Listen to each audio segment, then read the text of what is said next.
Hi everyone, it's Rachel back with the Shades of Orange, and today I'm here to do what I hope will be a really fun and exciting video, and that is to share the best 2021 releases that I've read so far this year.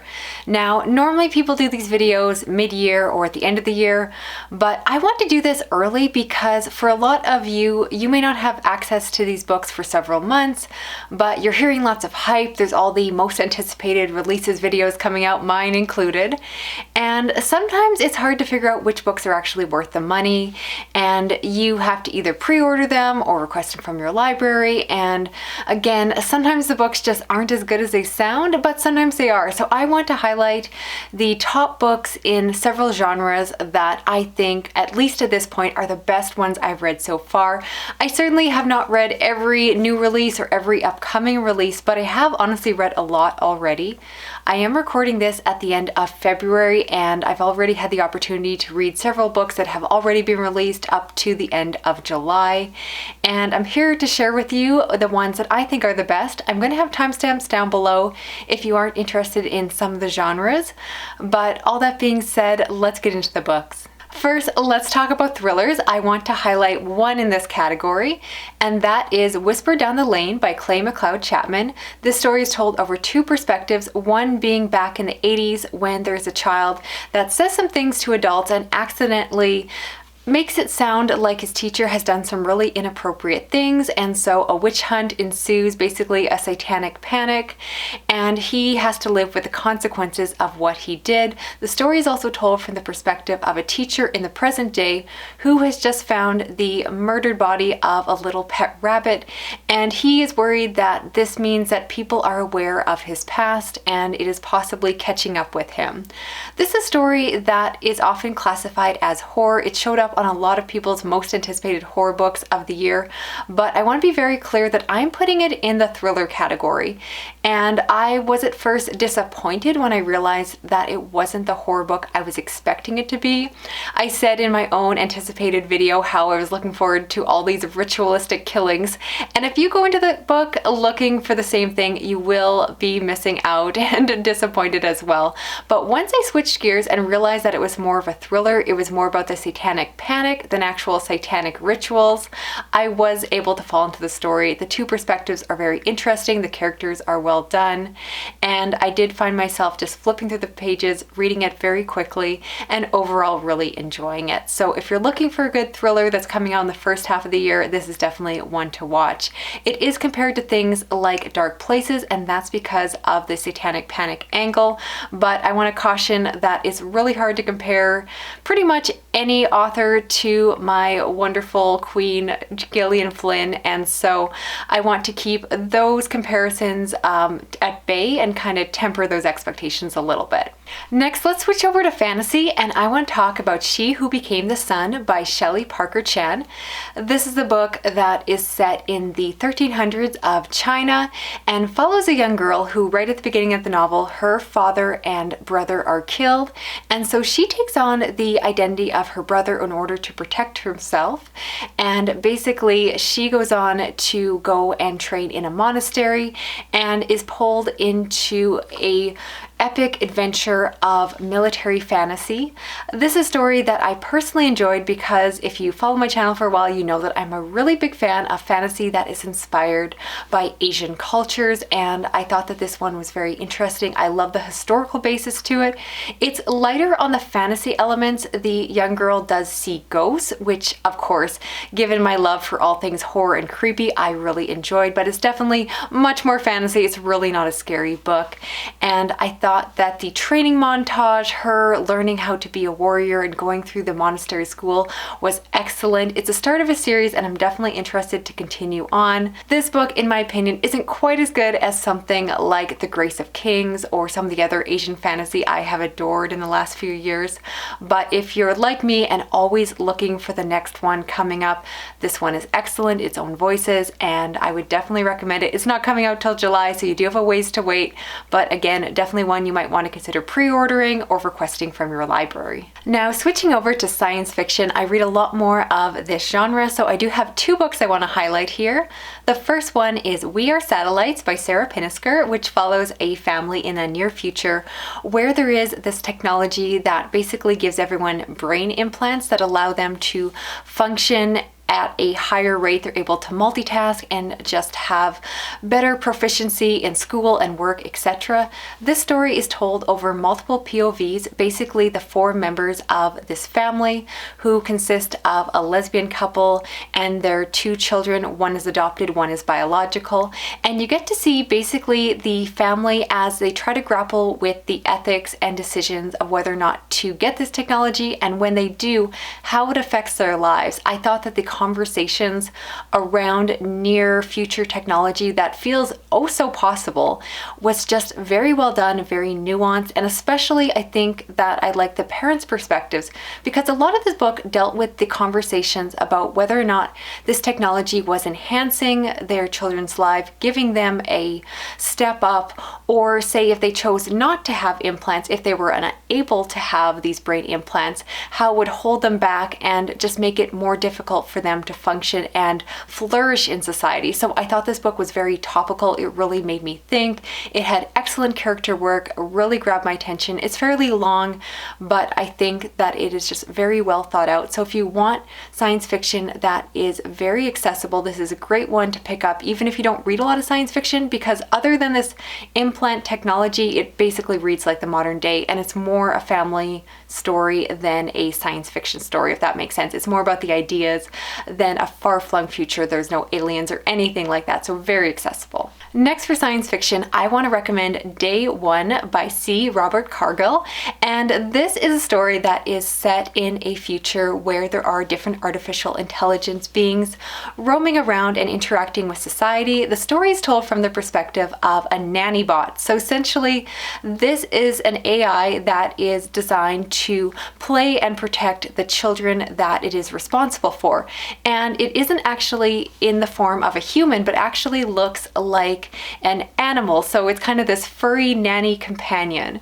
And this story is told right at the point of a robot uprising, basically when the robots decide that they want their own autonomy, they do not want to be servants to humans anymore. And we get to follow it again from the perspective of this AI who is programmed to protect this young boy, and he has to make some really difficult ethical decisions.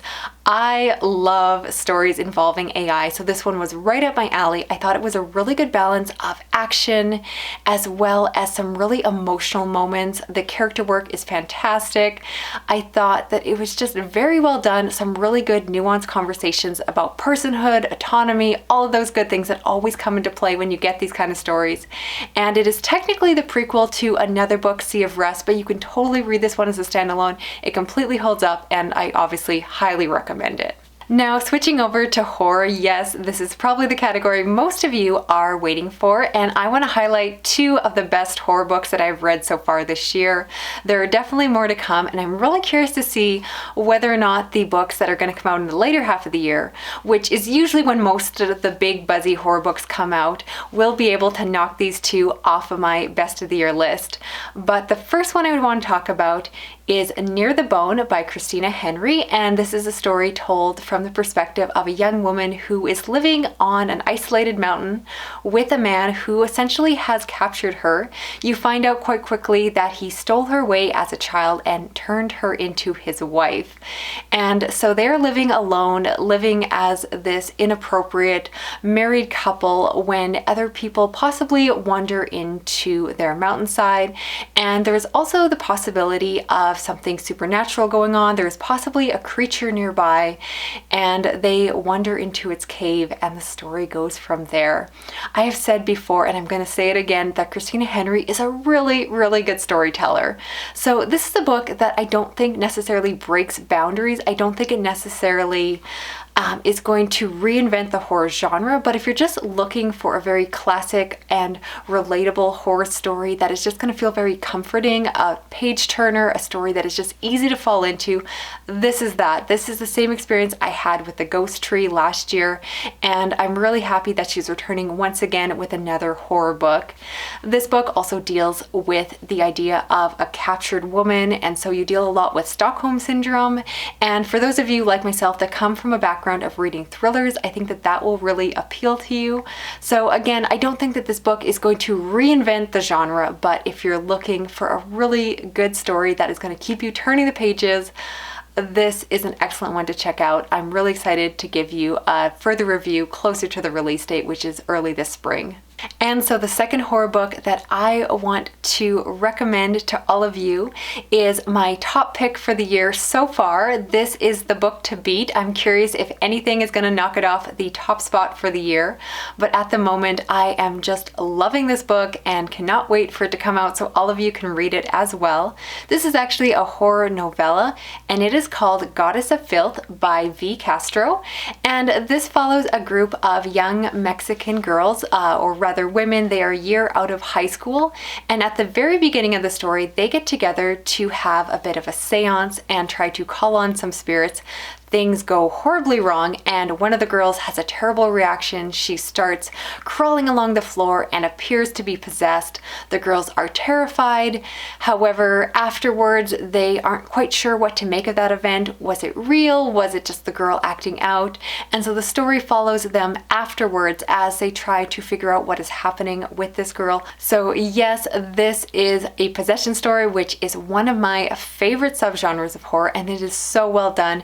It is also very diverse, giving that Mexican cultural context to the story, which alongside that gives a Catholic perspective. But while I have read so many Catholic possession stories before, this one is different. This one is unexpected, and I really liked where it went.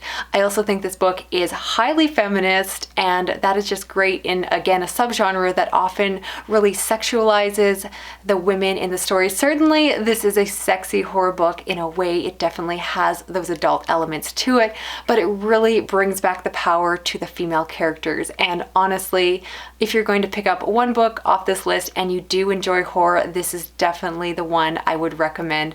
I loved it and I want to reread it, and like I said, this is the book to beat. I am loving it so much and would just be curious to see if anything can possibly top it this year. And I also want to share two books that were disappointments, and books that I personally wouldn't recommend, books that you might want to skip over or request from your library rather than buy a copy, obviously just based off my own personal reading taste.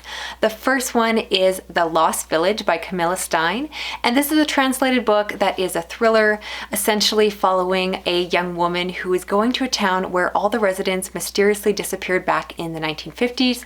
She is now going there as a journalist with her documentary crew to figure out what happened, and when they get there, things go wrong. And I'll just say that this book sounded so atmospheric. It was one of my most anticipated releases, and I just found it to be very average, very disappointing. It was not atmospheric. I did not find it creepy at all, and just the mystery was very lackluster.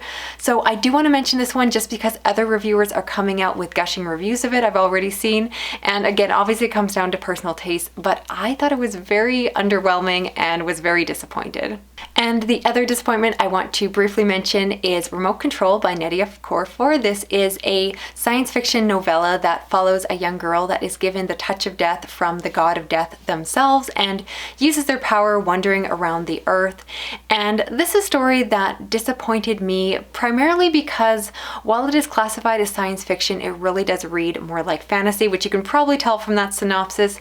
It does have very light elements of African futurism, and while I acknowledge the importance of that diverse element to the story, as a story itself, I found it to be very lackluster. I did not connect with the characters, I didn't find the story that interesting, and keep in mind this is coming from someone who, while I do read science fiction fantasy, I much prefer science fiction, and so when I pick up a science fiction book, I want it to be science fiction, and when I find myself experiencing a different genre and not getting the experience I was looking for when I picked up the book, I often find myself disappointed. So keep that in mind, decide for yourself if it's a book you want to check out. But yeah, I found it to be a big disappointment, unfortunately. So that's it for this video. I would love to hear of the books I mentioned. Which ones are you most excited for? And of course, I would love to hear if you enjoyed this enough that I should do this again on a yearly or semi-annual basis, if it's helpful for me to talk about books well ahead of the release dates.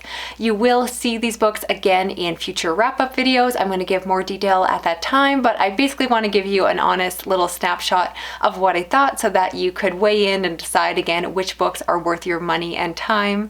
And if you're new to my channel, consider subscribing. I do read all of these genres, and I really do try to focus my channel as much as possible on new releases so I can talk about the books while they're still big and buzzy. And I would love for you to help me out by giving this video a thumbs up, sharing it around online, and all of those other good things. Of course, I do want to mention that, again, it's still early in the year, so I haven't read all the big buzzy books. So I haven't read Grady Hendrix, Riley Sager, Andy Weir's new book. So I'll be curious to see how this list shapes up or, compares once I've read further into the year. But at the moment, these are the best books I've read so far, and I really hope that you enjoyed this video. I think that's about it for now. I will talk to you again soon. Okay, bye-bye.